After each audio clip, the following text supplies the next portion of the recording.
Well, good afternoon, everybody, and thank you for joining us here today for the launch of our new Sibelius Academy interview series, SIBA Talks. My name is Kevil Shah. I am a pianist, a broadcaster, and I'm also a lecturer of lead music here at Sibelius Academy. It's really great to be able to launch this series today, specifically at this Musikitalo Open Day.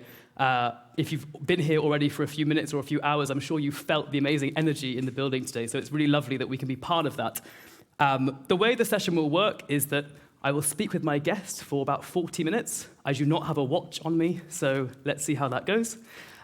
We will listen to some music together, and you will also have a chance to ask any of your own burning questions. So please bear in mind as we go along, if there's something you really want to know, please do not be afraid to ask. There's so many things going on today, so we're really happy that you've chosen to come here for a bit for what I'm sure will be a very interesting conversation. My guest today is he's one of the foremost composers of his generation. He graduated from the Sibelius Academy in 2004, and since then his music has been commissioned and performed by orchestras and ensembles everywhere from Helsinki to Hong Kong, Stockholm to Singapore. His collaborators have included some of the world's leading conductors, instrumentalists, singers, and his considerable contribution to contemporary music has been recognized with awards including a Teosto Prize and an Emma Award. His music has been described variously as virtuosic, cosmic, haunting, and perhaps most intriguingly as an existential sonic landscape of the mind. Please welcome Sebastian Fagerlund.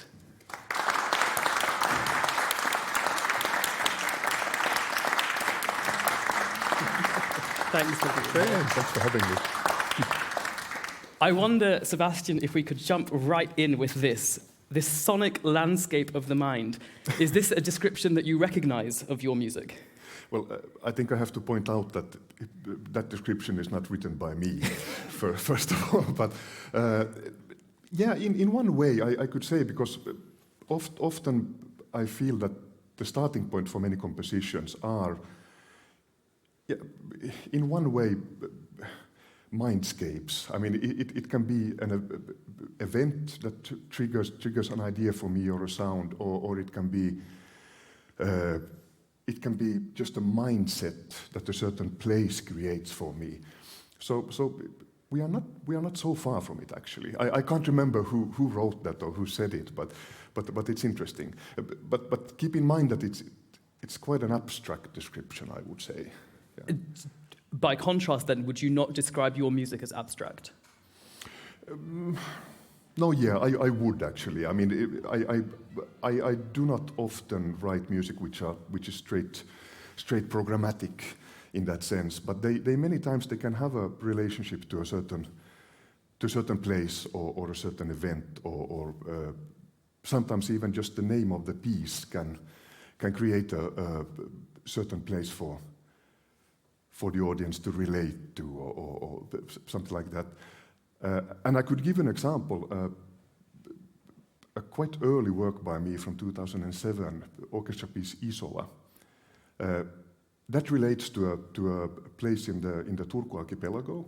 It's an absolutely incredibly beautiful island, which I visited many years ago. And I was absolutely stunned by how it looked and the scenery.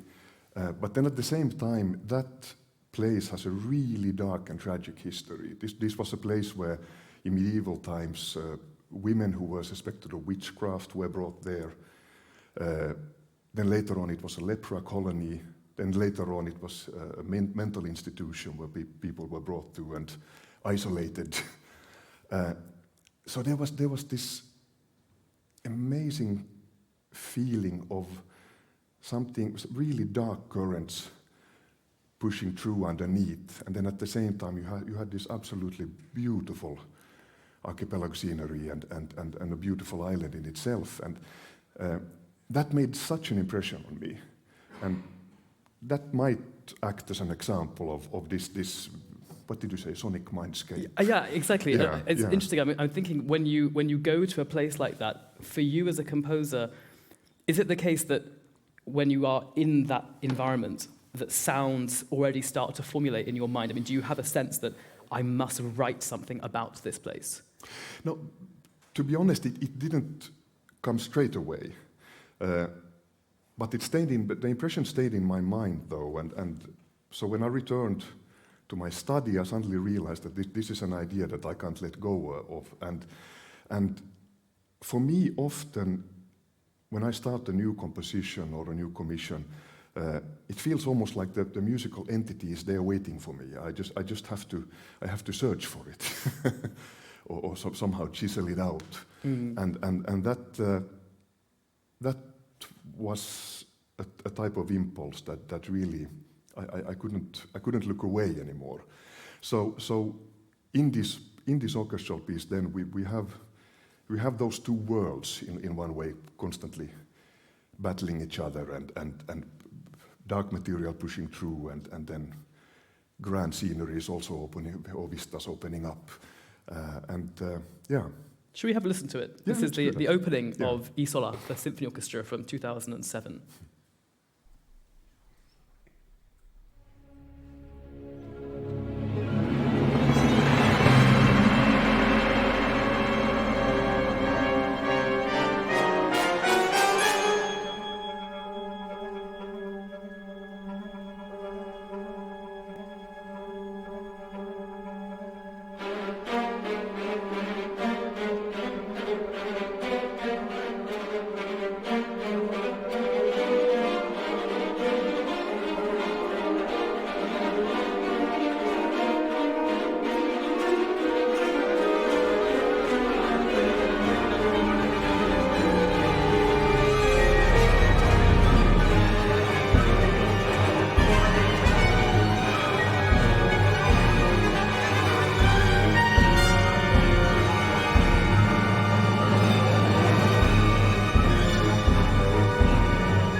Sadly, we don't have time for any more than that. No. This is the opening of Isola, performed by the Gothenburg Symphony Orchestra, conducted by Dima Slobodeniuk. I am completely struck by your musical language from a piece that was from almost 20 years ago. And later on, we'll talk about how that sound world might have sort of stayed the same or transformed in some way. But let's stick with the archipelago for now and go back to the very beginning of the story. You grew up in the Turku archipelago. Yeah, I did. What was your sort of household situation like when it came to music? Was it around you a lot growing up? Yeah, it was. I come from an academic family in that way that my mother was a choir conductor and a piano teacher, and my father was a historian, and music was always there. So I would say from a really early age they brought me to concerts in Turku with the Turku Philharmonic Orchestra, and they had some home concerts with friends and things like this. And so yes, it was there. And you started playing an instrument from a relatively young age? I started playing violin when I was 5. And that actually relates to this is probably one of the first really vivid musical memories that I have. And it's this black and white TV broadcast of David Oistrakh playing Beethoven's violin concerto, and I remember this somehow so clearly, and it really, I mean, I can completely honestly say that was the moment when I wanted to start to play violin, and then I picked up my grandfather's guitar. I was 5, and picked the guitar up and what do you call it, a horse whip, and tried to accomplish the same thing there. And then my grandfather told me that, well, this boy needs a violin. Experimental from the start.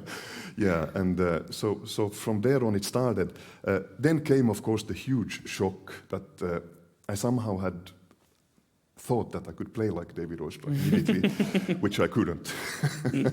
And from there on, it was a long learning process, of course. But was that an aspiration from early on? Did you have a sense of wanting to be a professional violinist? Yes, I did. But now when I'm looking back, it came quite early also that I wanted to compose. So for a very long time, when I was growing up, those two things, they kind of existed simultaneously. So I wrote some small pieces, and of course practiced violin and played violin. And then in my late teenage years, violin started becoming less important in comparison to composing. But it wasn't any clear moment when suddenly I realized that this is how things should be. It happened quite slowly. Could we zoom in just briefly on this sense of when you first started writing small pieces? Because I think this is something which we don't often get a chance to think about, is how a young compositional mind is sort of taking its first steps, as it were. I mean, what made you want to start writing something, and with what sort of material were you working with at that point? Well, obviously quite rudimentary material, but I remember it intrigued me a lot, this concept of writing something of my own, and I heard something, and I wanted to put that on paper. So I remember really, I think this is one of the small pieces of music that my mother then saved for me. It's in 3. How do you say that? In three lines, and I played on the piano each line for her, and she wrote it down, because I couldn't write music that well then, and then we basically put it together, and that's perhaps one of the earliest memories of composition that I have. And what was the kind of, you said there wasn't like a specific moment, but at what point did you think, I would like to come to the Sibelius Academy and study composition?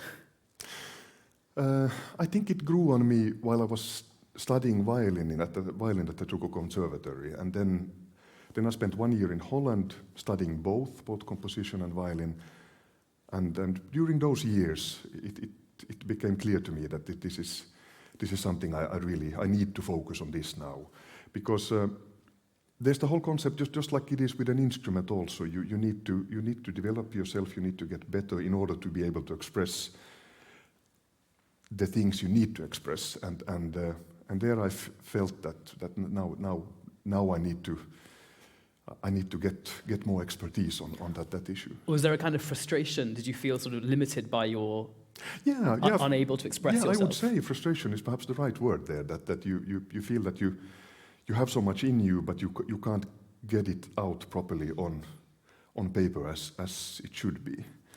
And that's something that then, of course, later on it got easier and easier when you got more technical skills and also more experience and so on. And coming here to the Sibelius Academy in 1996, and you met your composition teacher Erkki Jokinen, and you said to me when we spoke earlier that this was a kind of very significant moment in your artistic and professional sort of development, because, well, tell us about his relationship with you. Well, it was very significant from that perspective, that was the first time I really, I had studied, of course, taken some master classes in composition or these kinds of things, but with him, when you, as it is with any student, when you have a really important relationship to a teacher, then you suddenly you really dive in on the details, and he not only taught me about composition, but there were so many other things that he also brought up that touches on the issue. He could send me off to an exhibition that he thought that was important, that touched on the issue of, let's say, for example, form and contrasts and these kinds of things. And then when I came back, we discussed that in relationship to the pieces we were analyzing at that point. And then suddenly that led to, I remember getting familiar with Kandinsky's point and line to plane, talking about form there also, of course. So it was this interesting melting pot, and where I really feel that I came out knowing so much more, and so therefore I feel it's really important. It sounds like a very sort of multi-artistic and very broad-minded education. Well, yeah, it was that, but then at the same time, I must say that the probably as it still is, I think the composition teaching in the Sibelius Academy is very focused on technique, of course, also, and that was exactly what I craved for then and needed. I mean, really the tools to express myself, because it's a craftsmanship work. I mean, in that way, that you need to know your basics, and you need to know what has been done before. You need to learn that, and then you can move forward. Speaking of craftsmanship, perhaps it's time for your second choice, which is exactly this Beethoven D major violin concerto, which we're going to hear a little bit of now.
We just about found out that it was a violin concerto. Yeah, I was just thinking, let's see when the fade out comes. There was a tiny bit of Itzhak Perlman playing the violin, and mostly the Berlin Phil and Daniel Barenboim from a 1989 recording.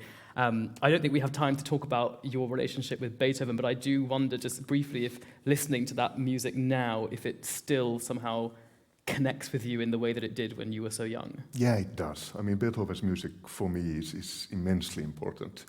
And I even could make a reference point to his music there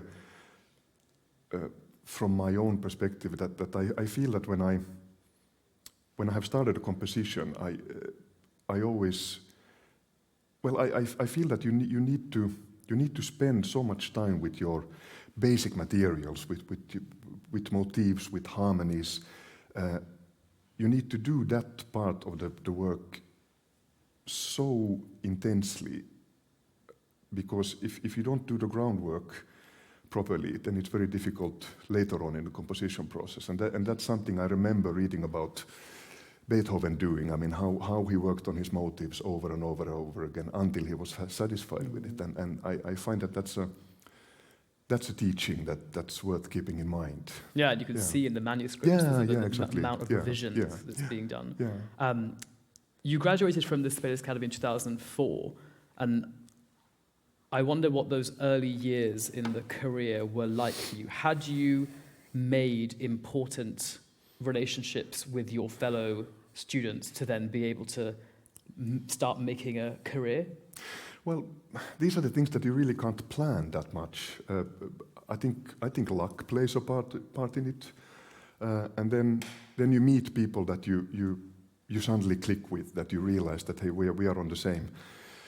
We have the similar mindset. We are interested in similar things, and let's say that this musician understands what I'm trying to express, and vice versa. And I feel that I was really lucky there, because I for example, from my first studying year at the Sibelius Academy, I met Kristoffer Sundqvist, brilliant clarinetist and a good friend, dear friend, and I could almost say that we have grown up musically together during the studying years, and then afterwards also, and this goes for many other musicians and conductors also.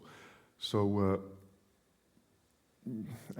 yeah, I'm thinking about this situation still. Of course, the academy in itself is important, but then there's this interesting part also in Helsinki, that the circles are quite small, so you kind of bump into everybody all the time, and that's a very nice part of it as well, that people who are very far in their careers, you meet them after concerts, just like you meet the ones who have just started to study, and I think that's a really important thing, that you have people from all generations interacting and sharing information and giving advice, and perhaps sometimes having a hand behind your back in one way. And Kristoffer Sundqvist became a sort of very important collaborator for you, because you've described the clarinet concerto that you wrote for him as a sort of early significant moment in your professional life. Do you remember that being, at the time, a sense of arrival as a composer, or marking a sense of compositional maturity? No, look, I have to be honest. You rarely realize it at that moment, and so no, there was no sense of arrival in that way. But now looking back, of course, 20 years, I can clearly feel and see that the clarinet concerto I wrote for him in 2005 and 6, it was premiered in 2006. That was a really important moment for me, both as a composer, expression-wise, but also career-wise. And the interesting thing is that concerto, it's so packed with energy and emotion, and probably one of the most energetic and positive pieces I've ever written. But the strange thing is that time period in my life actually was very much influenced by sorrow. And I lost my father really tragically and unexpectedly in 2005, and So that whole period before the clarinet concerto, I was almost unable to write anything. And then combined with just graduating and thinking about all these things about finding your voice and where do I go from here, I managed to create this complete block for myself. So then at one point when I was already very worried about how things were going to go, I couldn't put one note on a paper. My wife was at that point in Barcelona, actually started taking an opera masterclass. And she said to me that, hey, look, now we go there together. And then we ended up staying there for a little bit over a month. And there, for some reason, I started manically writing the concerto without any thought to anybody else. It was just me and the pen and the paper, and I sketched out the first two movements in just within a few weeks. And then we came home, I continued, and later that spring 2006, I could give the full manuscript to Christopher. And so it's interesting how things sometimes, how they turn out. Does composition in that kind of period, did composition feel then like an escape? Or was it actually part of a kind of grieving process? No, like I said, the thing is that it didn't feel like a grieving process. It felt more like perhaps a sense of liberation. That because I realized suddenly that I think this applies both to performers as well as composers, that you need to dare to show something extremely personal of yourself in every work that you do or every work that you perform. And if you have some sort of thing blocking that, then of course nobody can pick up on it. And now I'm not talking about creating, making a piece which is in memoria of somebody or trying to tell the audience how they should feel, but it's more about pushing in something very personal, something very emotional into the music that you are creating, and doing it in such a way that you don't limit the audience when they listen to it. But the energy of that emotion is there. This went a little bit high-fly now, but actually it leads us very nicely to your next choice, which is this Ravel yes. Tombeau de Couperin, which in some ways is a memorial, but as you say, it's not really a sort of, it's not designed to make the audience feel any one way. No, and that's the brilliance of it, actually, that you have a sense of reminiscence, but not in a overly dramatic and melancholic way. He manages to create something really beautiful there with this Baroque influence and yeah. Let's have a listen to it. This is the fugue from Ravel's piano suite, Le Tombeau de Couperin.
was the fugue from Le Tombeau de Couperin by Ravel, and the pianist there was Vlado Perlmutter, who studied all of Ravel's piano music with the composer.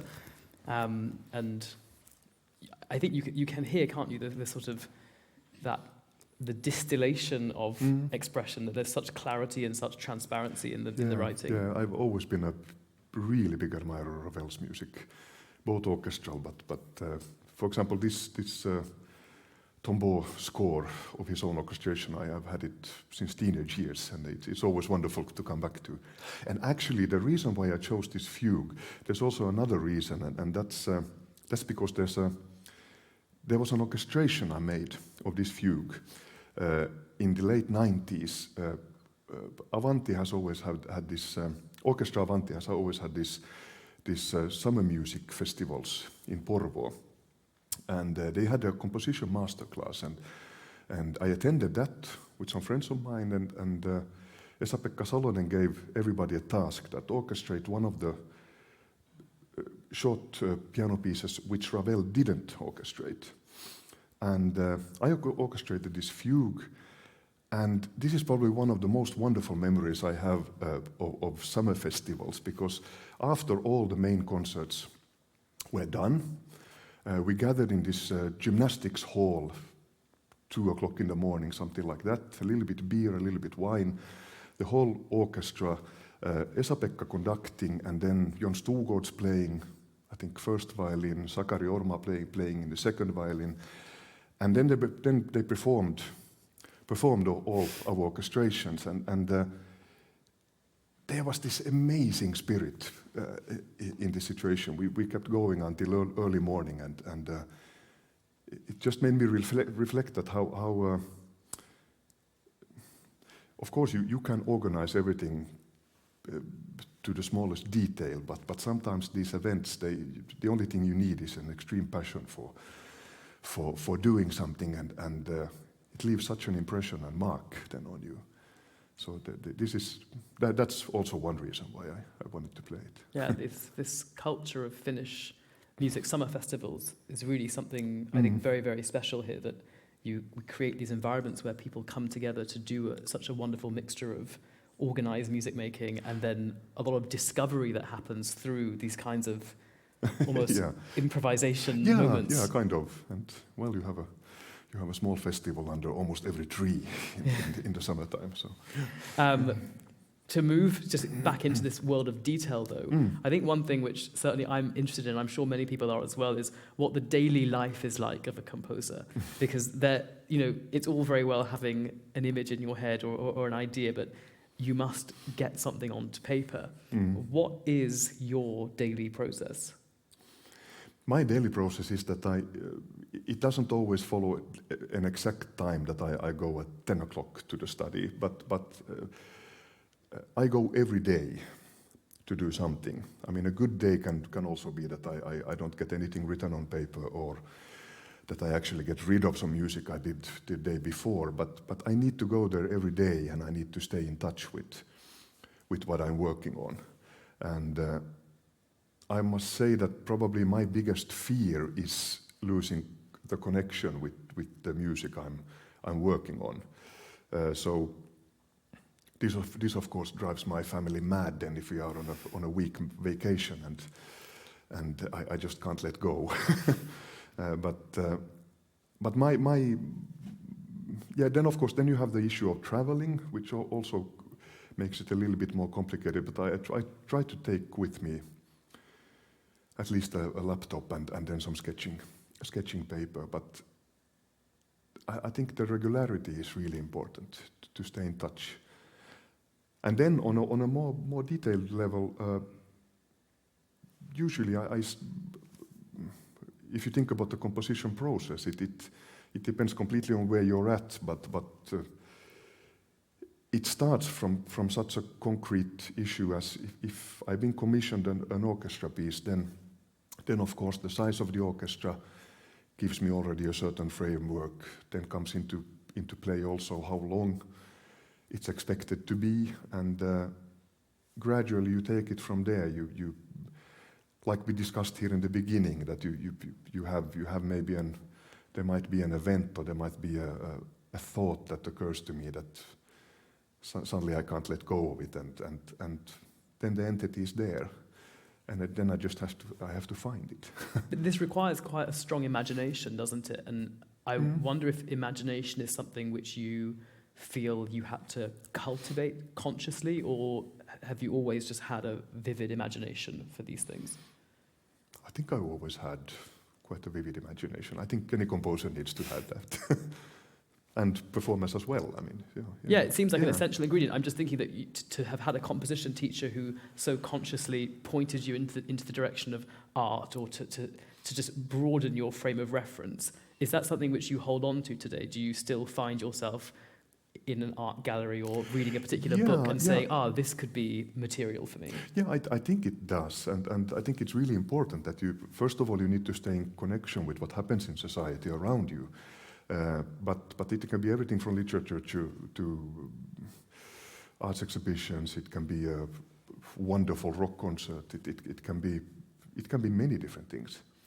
And I mean, sometimes these things you suddenly realize later the impact of it. I remember working with choreographer Tero Saarinen on a ballet or a choreography that he made, and he used my music, and then it suddenly occurred to me during the process that how differently a choreographer, for example, looks at dramaturgical arcs or the whole concept of it, and what he listened to in my music was very different from what I would have pinpointed as highlights and these things, and it's a lifelong learning process. I find that really intriguing, actually. You say about keeping in touch with society. Are you able to articulate what you feel your role as a composer is in relation to society? Oh, that's very difficult to articulate. I mean, I think we need to be present, and I think we need to be out there doing what we do. It's not just about isolating yourself and writing music. I think it's also about being present at concerts, being present at audience situations like this, for example. Perhaps also to some extent taking part in discussions and these kinds of things of societal topics. Because I feel that you need to be in contact. Yeah. No more the locked away, romantic, struggling composer in the tower. No, I don't think so. No. It's time for your next piece of music, and you've chosen something of your own, your chamber symphony. Could you tell us something about this? Yeah, this is a fairly recent piece. I thought that it would be nice to present one really early one and one very late one, and this is from 2021. My chamber symphony, actually, first piece I've entitled Symphony. And this is the end movement or part of it. I think we can play it. They fade in and we play until the end. But it's a piece that is very significant, important to me in that way that when I composed it, I suddenly realized that I've written a lot of music with really extreme drive, strong dynamics, big shifts between tranquility and really forward-pushing movement, and suddenly I found in the music this emotion that led me more to a more perhaps intimate sphere, and I realized that there lies in one way perhaps the core that I need to focus even more on, and the core is that you can push in something very strong and you can find something very strong, but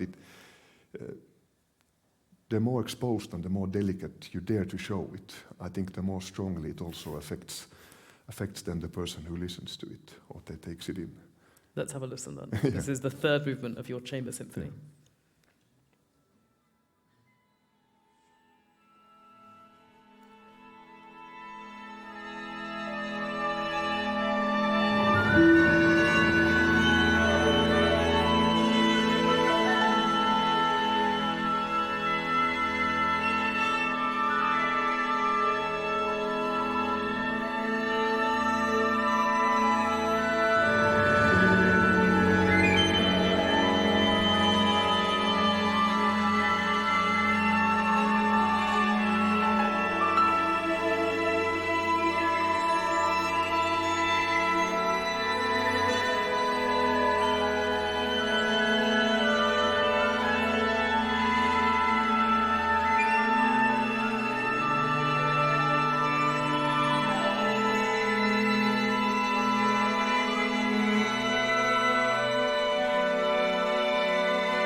Great, that's the third movement of your chamber symphony performed there by Tapiola Sinfonietta and Jon Storgårds was conducting.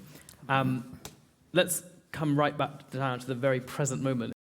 Working, or you finished working on it, but it hasn't yet come to life, and this is your new opera, Yes, which you yeah. are writing for the Finnish National Opera, A Morning Yeah. Star.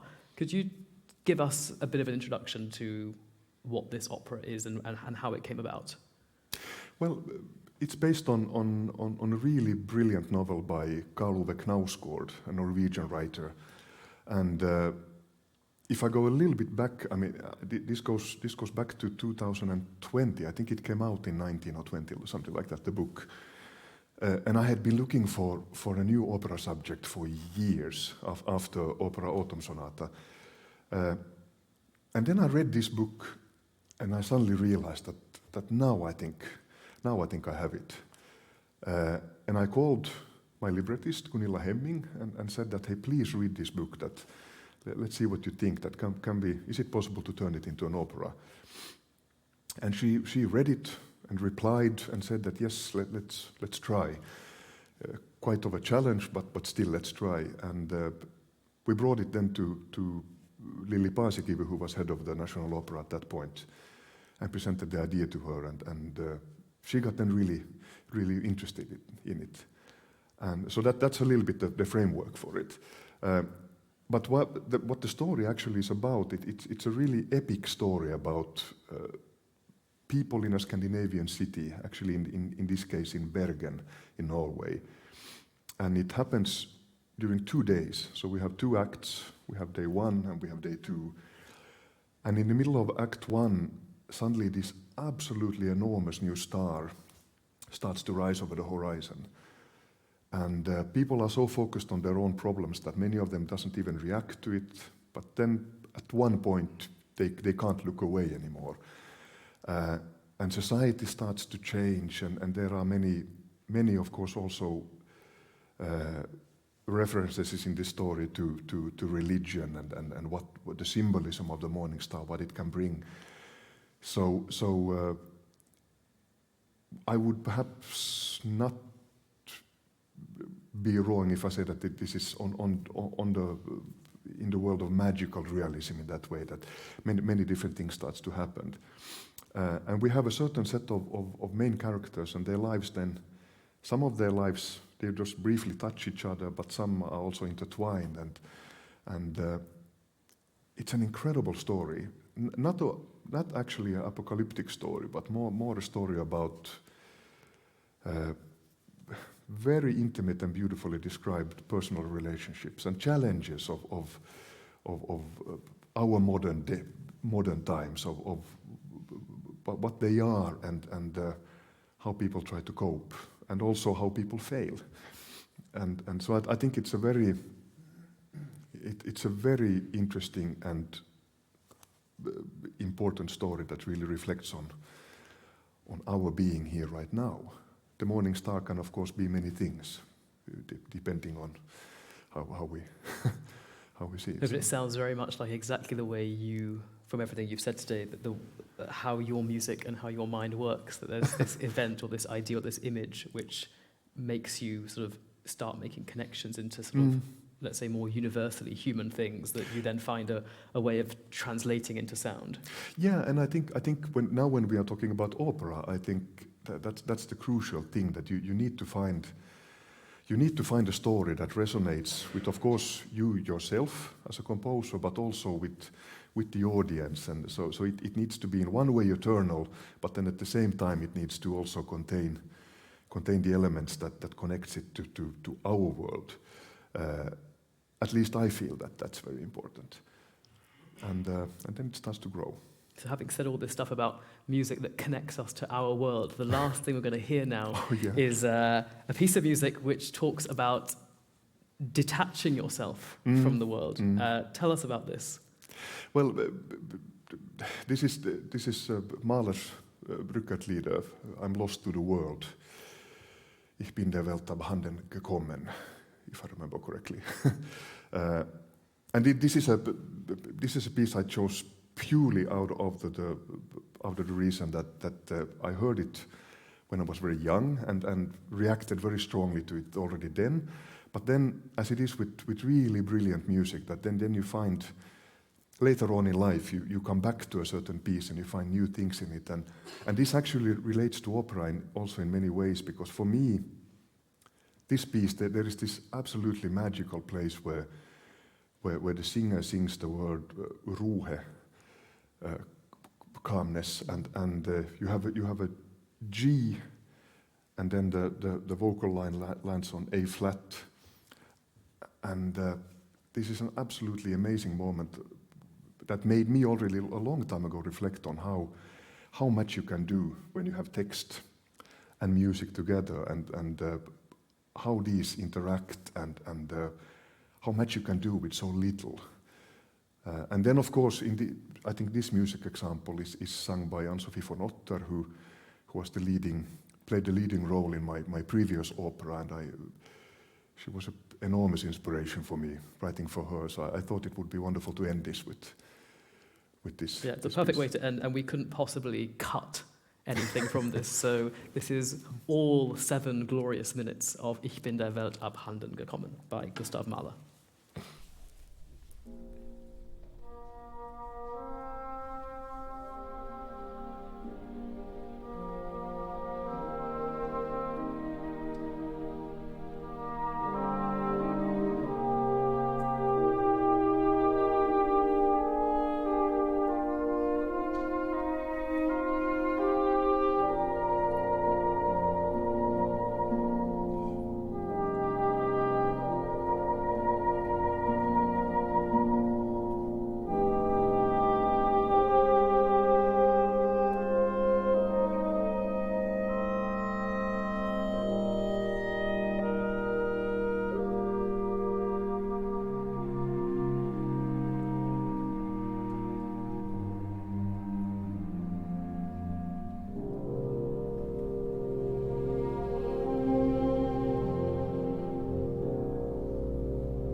Ich bin der Welt abhanden gekommen from Mahler's Rückert-Lieder, sung there by your collaborator Anne von Otter, and the NDR Symphony Orchestra conducted by John Elliott Gardner. And I think it's such a lovely coincidence that recording was made in 1996, the year that you began at the Sibelius Academy. I didn't know and that. Little did you know that one day you'd be writing for Anne-Sophie von Otter.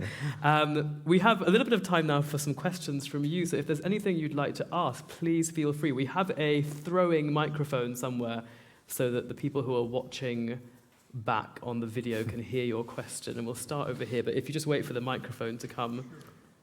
Well, they are so close, so I think, but... Yeah, we don't need it, but I think the audio might need it. Yeah, okay. Yes, I've got a question that actually doesn't refer only to you, but let's say composers in general. When a composer listens to music that he or she has composed recently or some time ago, what does he hear? What does he listen to there, actually? Actually, I hear all the choices I didn't make. To be honest, like I said earlier, it's a craftsmanship job. So I always, when you have transitions and when you have things you have done in a certain technical way, I can't help then suddenly picking up on, I could have done that even a little bit better. So, honest answer.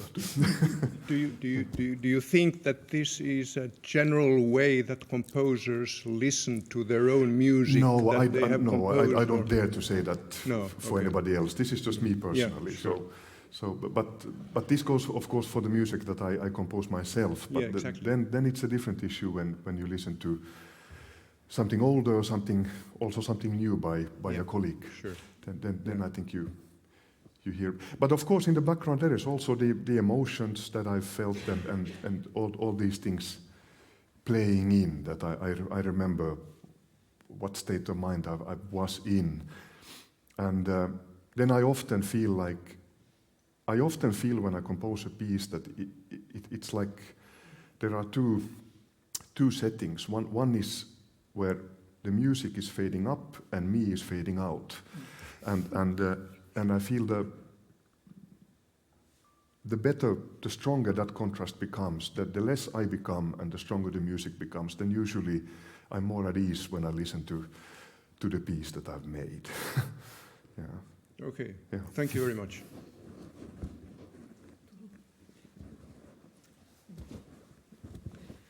Thank you so much. It's been really interesting listening, and I have the feeling we have spoken quite a lot about your classical music, but coming from Turku, I of course also remember your youth, and and I also have a recollection of a quite famous band which had a really funny name, and maybe you could share a little bit. Has that impacted your music later, and why on earth did you choose that name?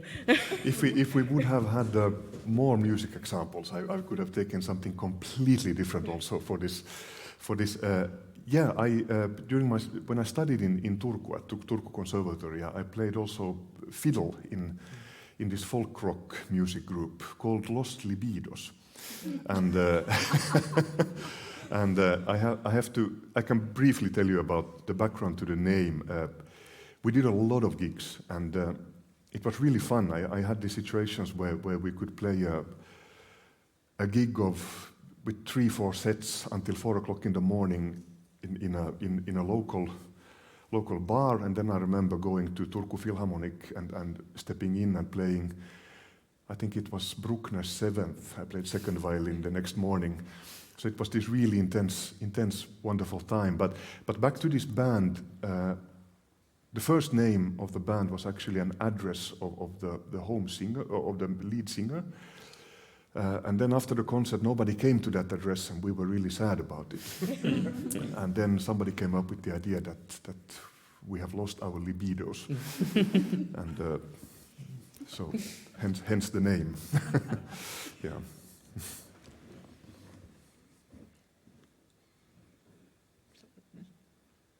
If there are no more questions, I think this... Oh, there is one, yes.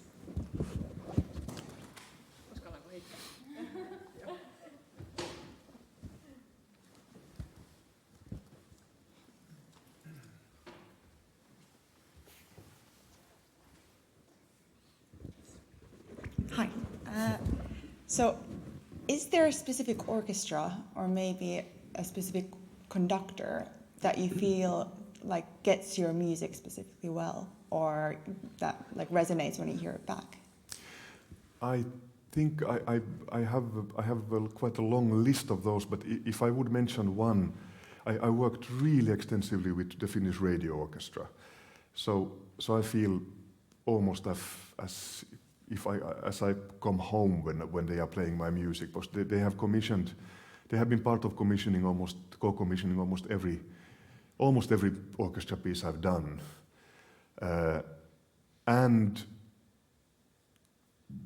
that said, then there are some conductors which I've really had the luck also becoming really good friends with. So there are Hannu Lintu, for example, who also was chief conductor of the Finnish radio. And then Jon Stugårds that we mentioned, he's a wonderful interpreter of my music.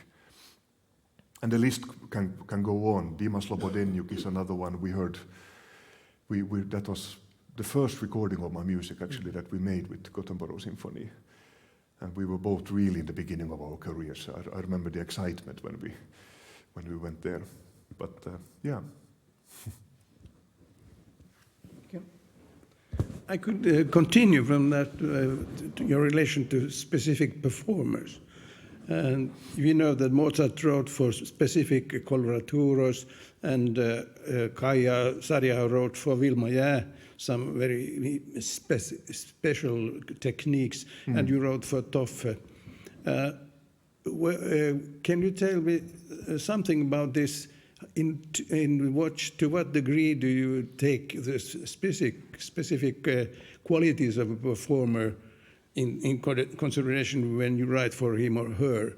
The danger is that you make something that no one else can perform, and you don't want to make something conventional that everyone can do. So can you explore something? Well, I think the key issue here is that if you write for a specific instrument, I feel that you as a composer, you always have to try to think of a way how to push the boundaries a little bit, because otherwise there is no development at all. And we just end up going in circles and doing the same thing over and over again. But then at the same time, this is like a line drawn in liquid that you have to be careful not to go too much over, because then it is like you said that nobody else can perform the piece than that specific performer. But taking Christopher as an example, and the clarinet concerto I wrote for him, that was a wonderful collaboration, because he had some ideas he brought up to me, and I had some specific thoughts also about how high we could push, for example, his high register, and also how fast he was able to play, for example, staccato in the low register, and these things then all came together and formed a wonderful whole. And I was really happy then to see during years to follow that many other clarinetists picked it up, and that's one of the pieces that it feels really nice when you suddenly realize that the piece has become almost part of a repertoire already, that it lived past the first performances. Yeah.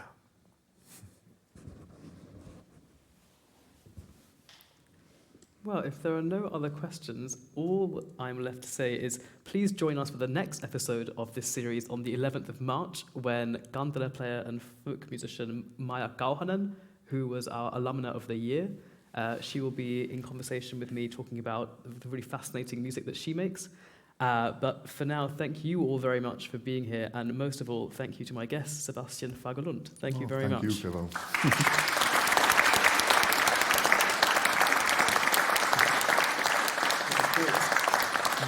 Really nice.